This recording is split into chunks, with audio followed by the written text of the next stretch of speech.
चीन को जापानी पीएम फुमियो किशिदा ने भी घेर लिया है। कैसे?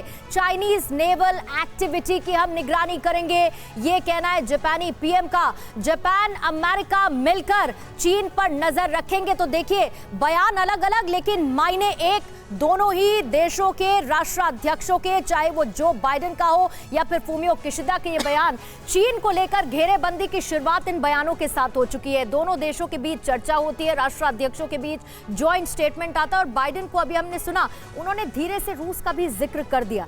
लेकिन उसके बावजूद चीन की घेराबंदी आज इस मीटिंग के बाद या कल होने वाली इस मीटिंग के बाद, मुलाकातों के बाद कैसे निकलकर सामने आएगी? इंडो पैसिफिक में अगर हम चीन की थ्रेट की बात नहीं करते हैं तो क्वाड का मिलना और उनकी बात का कोई मतलब नहीं रह जाता। क्वाड का फुल फॉर्म ही है क्वाड्रिलैटरल सिक्योरिटी डायलॉग।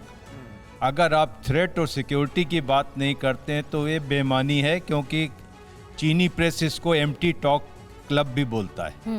तो जो आज प्रेसिडेंट बाइडेन ने कहा या प्राइम मिनिस्टर जापान ने कहा कि हम निगरानी करेंगे, ये बात उनकी चिंता स्वाभाविक है। ऑस्ट्रेलिया है, जापान है, साउथ चाइना के चारों तरफ फॉरेस्ट सीज हैं, उनके आइलैंड टेरिटरीज पे चीन की दखल है, घुसपैठ है और वहाँ पर वो अधिकार जनाता है। रूल बेस्ड एस्टेब्लिशमेंट की जो बात की जा रही है क्वाड में, वो यही है कि सी लेन्स ऑफ कम्युनिकेशन को जो चीन की एक्टिविटी और उसकी नेवी बाधित कर रही है साउथ चाइना सी में, और कोशिश की जा रही है इंडियन ओशन में, क्योंकि गौरव देखिए, यहाँ सिक्योरिटी की बात हो रही है तो जाहिर बात है चर्चा एक फिशिंग फ्लीट को लेकर भी होगी, जिसे लेकर बार बार डिस्कशन हो रहा है और कई ऐसे अहम मुद्दों को शामिल किया जाएगा जो चीन की हरकतों के तौर पर देखे जाते हैं और उसका समाधान क्या होगा, इस पर भी चर्चा होगी। गौरव बिल्कुल, तो देखिए, इंडो पैसिफिक ट्रेड फ्रेमवर्क या इकोनॉमिक फ्रेमवर्क क्या है, इसका क्या फर्क पड़ेगा, इससे क्या फायदा होगा, ये बताएंगे आपको।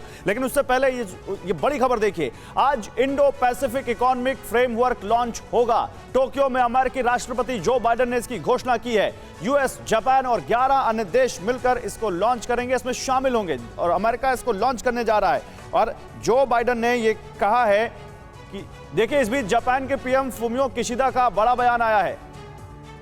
ये जो बयान है, देखिए, ये हम बात करेंगे इसके बारे में, लेकिन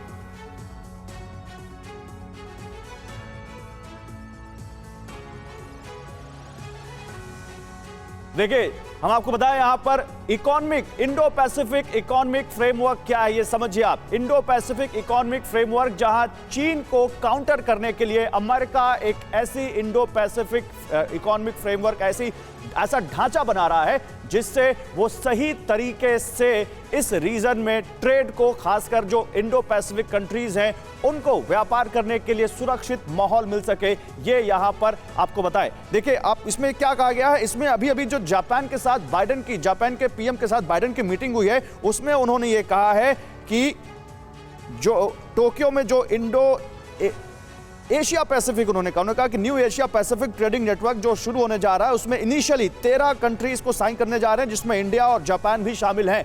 तो इंडिया ने कहा था कि अभी हमें इसका ब्यौरा मिला है, लेकिन बाइडेन कह रहे हैं कि इंडिया इसमें शामिल होने जा रहा है। लेकिन अभी भी कई सारे एक्सपर्ट्स इसकी इफेक्टिवनेस पर सवाल उठा रहे हैं, क्योंकि 2017 में जब ट्रांस पैसिफिक पार्टनरशिप से ट्रंप ने अमेरिका को विड्रॉ किया था, उसके बाद चीन का इस इलाके में प्रभुत्व बहुत बढ़ गया। आरसीईपी, जिसमें वो शामिल है, उसने इन देशों के साथ, खासकर आसियान देशों के साथ मिलकर अपने व्यापारिक हितों को बहुत बढ़ाया है।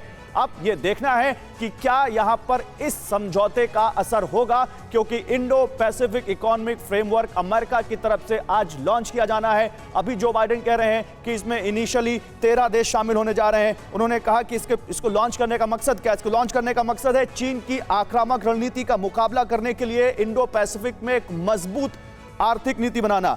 इसमें भारत, जिसके बारे में बाइडेन कहा कि वो साइन कर सकता है, Australia, New Zealand, south Korea, Japan, Singapore, Philippines जैसे देश भी शामिल हो सकते हैं। परवाह देश की, सोमवार से शुक्रवार रात 10 बजे TV9 भारतवर्ष पर।